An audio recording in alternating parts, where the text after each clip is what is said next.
പ്രതിപക്ഷ നേതാവ് ഇപ്പോൾ മാധ്യമങ്ങളെ കാണുന്നു. അതിലേക്ക് മമതയുണ്ട്. അപ്പൊ കേരളത്തിലെ CPM ഇപ്പോ ഞങ്ങൾ നേരത്തെ ആരോപിക്കുന്നത് പോലെ BJP നേതൃത്വവുമായിട്ടുള്ള അന്തർധാര മാത്രമല്ല, അവരുമായിട്ട് ബിസിനസ് പാർട്ട്ണർഷിപ്പ് തുടങ്ങിയിരിക്കുകയാണ്.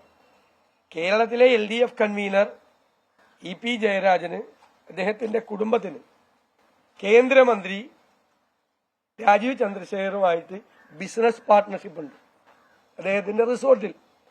അപ്പൊ ബിസിനസ് ബന്ധങ്ങൾ കൂടി കേരളത്തിലെ CPM-ഉം BJP നേതാക്കന്മാരും തുടങ്ങിയിരിക്കുകയാണ്.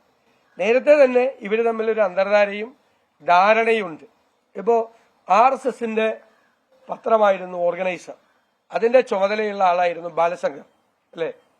ബാലശങ്കർ ഈ കഴിഞ്ഞ നിയമസഭാ തെരഞ്ഞെടുപ്പിന് ശേഷം പറഞ്ഞു, ഞങ്ങൾ കേരളത്തിലെ CPM-ഉമായി ഞങ്ങൾ ധാരണയുണ്ടായിരുന്നു, ആർക്കും നിഷേധിക്കാൻ പറ്റില്ല, അതൊരു രാഷ്ട്രീയ ആരോപണമല്ല, ഞങ്ങൾ ധാരണ ഉണ്ടായിരുന്നു. പ്രൈം മിനിസ്റ്ററുടെ ഓഫീസൊക്കെ ആയിട്ട് ബന്ധപ്പെട്ട് പ്രവർത്തിക്കുന്ന ആളാണ് ബാലശങ്കർ.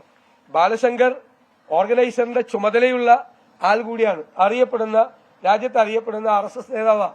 അയാൾ തന്നെ പറയുകയാണ് കഴിഞ്ഞ കാലഘട്ടത്തിൽ ഇവരുമായിട്ടൊരു ബന്ധം ഉണ്ടായിരുന്നു എന്ന് പറയുകയാണ്. ആ കാലത്ത്, നിയമസഭാ കാലത്ത്. അപ്പൊ ആ ബന്ധം ഇപ്പോഴും തുടരുകയാണ്. ഇവർ തമ്മിൽ അവിഹിതമായ ബന്ധങ്ങൾ തുടരുകയാണ്. അതിപ്പോ ബിസിനസ് പാർട്ട്ണർഷിപ്പിൽ വരെ എത്തി. സ്വന്തം പാർട്ട്ണറെ കുറിച്ച് ജയരാജൻ ആൾ ഡീസന്റാണ്. കാരണം സ്വന്തം പാർട്ട്ണറെ തള്ളി പറയാൻ പറ്റുമോ? സ്വന്തം പാർട്ട്ണർ സ്ഥാനാർത്ഥിയായി മത്സരിക്കുമ്പോൾ ആ സ്ഥാനാർത്ഥിക്ക് അനുകൂലമായിട്ട് പറയണ്ടേ? അതാണ് ജയരാജൻ പറഞ്ഞത്. ജയരാജൻ പുറപ്പുറത്ത് കയറി പറയാണ്.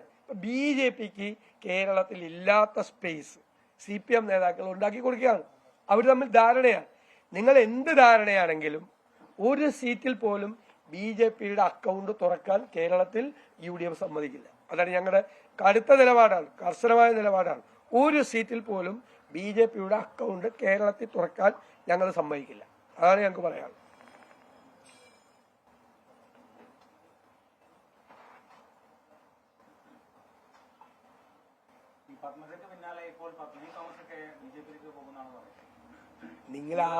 നിങ്ങൾ ആരെങ്കിലും പ്രാധാന്യമുള്ള ആരെങ്കിലും പോയി എത്ര പേര് BJPയിൽ നിന്ന് കോൺഗ്രസിൽ ചേരുന്നു?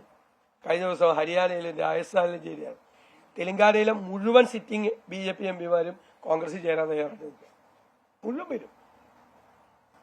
ഇതൊക്കെ കേരളത്തിൽ വലിയ പ്രാധാന്യമുള്ള ആരെങ്കിലും പോയോ? എന്തെങ്കിലും പ്രാധാന്യമുള്ള? പിന്നെ BJPക്കാര് ഒരു പ്രാവശ്യം വന്ന് ഇളക്കി, അതിന് കിട്ടിയല്ല BJP നേതൃത്വത്തിന് കറക്റ്റായിട്ട് കേരളത്തില് തന്നല്ലേ. ഞങ്ങൾ 24 മണിക്കൂറിനകം വെറുതെ ചൊറിയാൻ വരണ്ട. ഞാനാ പറയുന്നു, വെറുതെ ചൊറിയാൻ വരണ്ട, കോൺഗ്രസിനെ ചൊറിയാൻ വരണ്ട.